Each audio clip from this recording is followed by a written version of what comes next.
Friends to our today's new video. आज हम microscopy की एक ऐसी टेक्निक के बारे में पढ़ने वाले हैं जिसके अंदर एक सिंगल केमिकल की मदद से हम पूरे सैंपल का डिटेक्शन कर सकते हैं।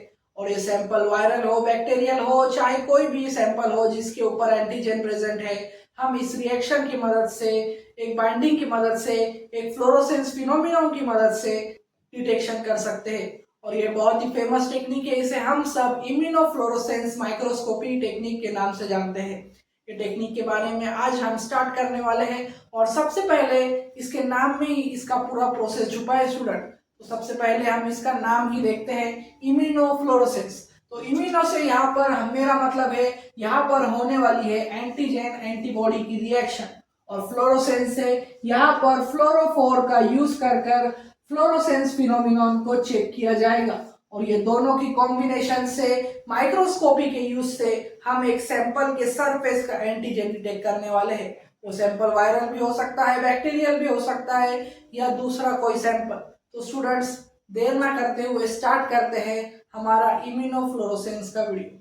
तो स्टूडेंट, इम्यूनोफ्लोरोसेंस को बहुत सारे साइंटिस्ट ने जब फ्लोरोसेंस के फिनोमिनन को स्टडी किया तो उसके बाद इम्यूनोलॉजी में भी इसे यूज करना स्टार्ट किया। और एंटीजन और एंटीबॉडी की बाइंडिंग आप सब जानते हैं, ये बहुत ही स्पेसिफिक होती है। और इस बाइंडिंग के साथ अगर फ्लोरोफोर को भी ऐड कर दिया जाए एंटीबॉडी या एंटीजन के साथ, तो उनके बाइंडिंग पर आपको एक इमिशन दिखेगा। क्योंकि फ्लोरोसेंस का फिनोमिनन क्या है स्टूडेंट? फ्लोरोसेंस का फिनोमिनन एक ऐसा फिनोमिनन है जिसके अंदर हमारा सैंपल वेवलेंथ को एब्जॉर्ब करता है और एक अलग वेवलेंथ को एमिट करता है। इसके अंदर एब्जॉर्प्शन और एमिशन का फिनोमिनन दोनों साथ ही प्ले होता है, इसलिए इसे फ्लोरोसेंस कहते हैं। और फ्लोरोसेंस कई तरह के फ्लोरोफोर कंपाउंड इमिट करते हैं, जैसे कि रोडोप्सिन, साइबर ग्रीन डाई, ये सब डाई फ्लोरोसेंस इमिटिंग डाइज है या फ्लोरोफोर्स है। तो स्टूडेंट्स, हमारे हर टेक्निक का एक प्रिंसिपल होता है।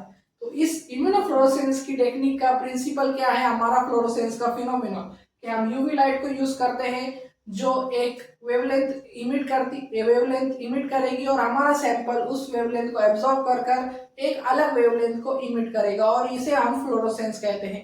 तो स्टूडेंट्स, इम्यूनोफ्लोरोसेंस क्या है? इम्यूनोफ्लोरोसेंस के अंदर हम एंटीजन एंटीबॉडी का यूज करेंगे जिसके साथ बाइंड होगा एक फ्लोरोफोर, और ये दोनों की बाइंडिंग पर हमें फ्लोरोसेंस दिखाई देगा। तो स्टूडेंट, इम्यूनोफ्लोरोसेंस के भी टाइप होते हैं। इम्यूनोफ्लोरोसेंस दो टाइप के होते हैं। सबसे पहला है इनडायरेक्ट और दूसरा है डायरेक्ट। तो स्टूडेंट्स, डायरेक्ट इम्यूनोफ्लोरोसेंस के अंदर एंटीजन और एंटीबॉडी के साथ फ्लोरोफोर बाइंड होता है, और डायरेक्टली यहाँ पर हमें फ्लोरोसेंस दिखाई देता है। ये दोनों की अगर स्पेसिफिक बाइंडिंग हो गई एंटीजन और एंटीबॉडी की, तो फ्लोरोसेंस इस रिएक्शन में अपना इमिशन दिखाएगा, और इसका एब्जॉर्प्शन करके एक लाइट का एब्जॉर्प्शन करेगा और दूसरी लाइट का इमिशन कर फ्लोरोसेंस फिनोमिनन दिखाएगा। दूसरा है स्टूडेंट्स इनडायरेक्ट इम्यूनोफ्लोरोसेंस। तो इनडायरेक्ट इम्यूनोफ्लोरोसेंस के अंदर एंटीजन डाली जाती है, एंटीबॉडी डाली जाती है जिस पर कोई फ्लोरोसेंस या जिस पर कोई फ्लोरोफोर नहीं होता। और फिर हम दूसरी स्टेप के अंदर सेकेंडरी एंटीबॉडी डालते हैं, प्राइमरी एंटीबॉडी और सेकेंडरी एंटीबॉडी। प्राइमरी एंटीबॉडी पर कोई फ्लोरोफोर नहीं होता इनडायरेक्ट में, और फिर सेकेंडरी एंटीबॉडी पर फ्लोरोफोर बाइंड हुआ होता है, और ये दोनों की एक स्पेसिफिक बाइंडिंग के बाद ही फ्लोरोसेंस इमिट होता है अगर बाइंडिंग प्रॉपर हो। तो स्टूडेंट, उसी तरह से हमारा पूरा ये एपरेटस है जो इम्यूनोफ्लोरोसेंस माइक्रोस्कोपी में इस प्रिंसिपल को, दोनों प्रिंसिपल यानी एंटीजन एंटीबॉडी बाइंडिंग प्रिंसिपल और फ्लोरोसेंस के दोनों को कंबाइन कर एक नई माइक्रोस्कोपी की टेक्निक बनाई। तो सबसे पहले हमने इसका प्रिंसिपल देख लिया, फ्लोरोसेंस क्या है वो देख लिया, एंटीजन एंटीबॉडी की बाइंडिंग कैसे होती है, टाइप्स क्या है, डायरेक्ट इनडायरेक्ट। अभी कोई भी टेक्निक हम देखते हैं, कोई भी एपरेटस देखते हैं स्टूडेंट्स, तो उसके अंदर हम सबसे पहले उसके कंपोनेंट्स देखते हैं। तो इसमें भी हम सबसे पहले उसके कंपोनेंट देखेंगे। इसके अंदर यूवी लाइट का एक लैंप होता है, फिर एक स्टेज होता है, स्टेज पर माउंटिंग के लिए हमारा प्लेस होता है जिस पर हम हमारा सैंपल माउंट करते हैं, और लेंस होती है, और फिर केमिकल्स यूज होते हैं, फ्लोरोफोर्स, एंटीजन एंटीबॉडी, स्पेसिफिकली जो भी सैंपल होगा वायरल बैक्टीरियल उसके हिसाब से। तो स्टूडेंट्स, चलो स्टार्ट करते हैं कि ये पूरा प्रोसेस परफॉर्म कैसे किया जाता है। सबसे पहले हम एंटीजन लेंगे, इधर एमओएस यानी माइक्रो ऑर्गेनिज्म लिया है यहाँ पर, यहाँ पर कोई बैक्टीरिया हो सकता है या कोई वायरस। तो बैक्टीरिया या वायरल सैंपल का स्मीयर होगा या उसका एक कोई सैंपल होगा, स्किन सैंपल होगा या सरफेस सैंपल होगा। तो यहाँ पर हमने सैंपल ले लिया है जिसके अंदर हमारा एंटीजन है, हमें उसके खिलाफ स्पेसिफिक एंटीबॉडीज ऐड करनी है और वो एंटीबॉडी बाइंडेड होगी फ्लोरोफोर से। तो स्टूडेंट्स यहाँ पर एंटीबॉडी एंटीजन को केमिकली लिंक्ड होगी फ्लोरोक्रोम या फ्लोरोफोर के साथ। और जब ये केमिकली लिंक्ड हो गए तीनों जन, एंटीजन, एंटीबॉडी और फ्लोरोफोर, तो ये फ्लोरोसेंस इमिट करेंगे।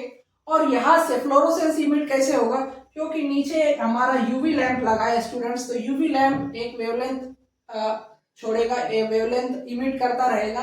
तो यहाँ पर जो हमारा सैंपल है फ्लोरोफोर का, वो अगर स्पेसिफिकली बाइंड हुआ तो ये उसे एब्जॉर्ब कर एक दूसरी वेवलेंथ को इमिट करेगा और इसी को हम फ्लोरोसेंस कहते हैं। क्या कहते हैं स्टूडेंट्स?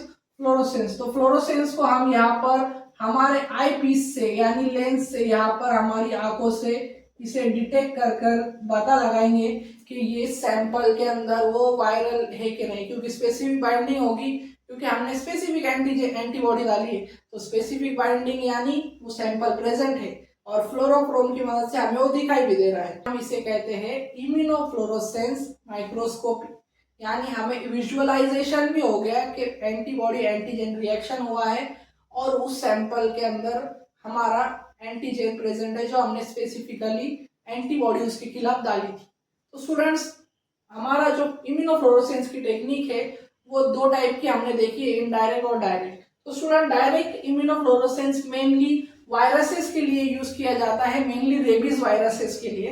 रेबीज वायरसेस का सलाइवा सैंपल लेता है डॉग का सैंपल लेते हैं, या एसटीडी यानी सेक्सुअल ट्रांसमिटेड डिजीज के अंदर ट्रिपोनेमा पैलिडियम का सैंपल लिया जाता है, स्मीयर बनाया जाता है और डायरेक्टली उसको प्लेस कर डायरेक्ट इम्यूनोफ्लोरोसेंस परफॉर्म किया जाता है। ये जो हमारी डायग्राम है स्टूडेंट्स, ये डायरेक्ट इम्यूनोफ्लोरोसेंस की। और इनडायरेक्ट इम्यूनोफ्लोरोसेंस के अंदर एक और स्टेप होता है जो हमने देखा कि यहाँ पर सेकेंडरी एंटीबॉडी ऐड की जाती है ऊपर से, तो इसे वॉश किया जाता है फॉस्फेट बफर से और फिर से सेकेंडरी एंटीबॉडी ऐड कर फ्लोरोसेंस देखा जाता है। तो इनडायरेक्ट फ्लोरोसेंस में दूसरे बैक्टीरिया के लिए यूज किया जाता है। और जो हमारा ये जो पूरी प्रोसेस है स्टूडेंट्स, ये मेनली सरफेस एंटीजेंस के खिलाफ देखी जाती है। किसके खिलाफ स्टूडेंट? सरफेस एंटीजन, क्योंकि ये एंटीजन सरफेस पर ही प्रेजेंट होंगे तभी जाकर इनकी बाइंडिंग होगी एंटीजन एंटीबॉडी की स्पेसिफिकली, और फ्लोरोफोर यानी फ्लोरोसेंस रिएक्शन हमें दिखाई देगी। तो स्टूडेंट्स ये था इम्यूनोफ्लोरोसेंस का प्रोसेस, बहुत ही सिंपल वे में, सिंपल लैंग्वेज के अंदर। और मुझे उम्मीद है कि आपका कंसेप्ट इम्यूनोफ्लोरोसेंस के बारे में एक फ्लोरोसेंस की लाइट की तरह क्लियर हो चुका होगा। और ऐसी वीडियोस के लिए मेरे चैनल को लाइक करें, शेयर करें और सब्सक्राइब करना ना भूलें। और अगर आपको कोई भी टेक्निक या माइक्रोस्कोपिकल टेक्निक के ऊपर या कोई भी अलग टॉपिक पर वीडियो चाहिए तो कमेंट बॉक्स में ज़रूर बताएं, मैं उस पर वीडियो ज़रूर बताऊंगा। और अगर कोई डाउट हो तो कमेंट में ज़रूर पिन करें, मैं उसका रिप्लाई ज़रूर दूंगा। Thank you for watching.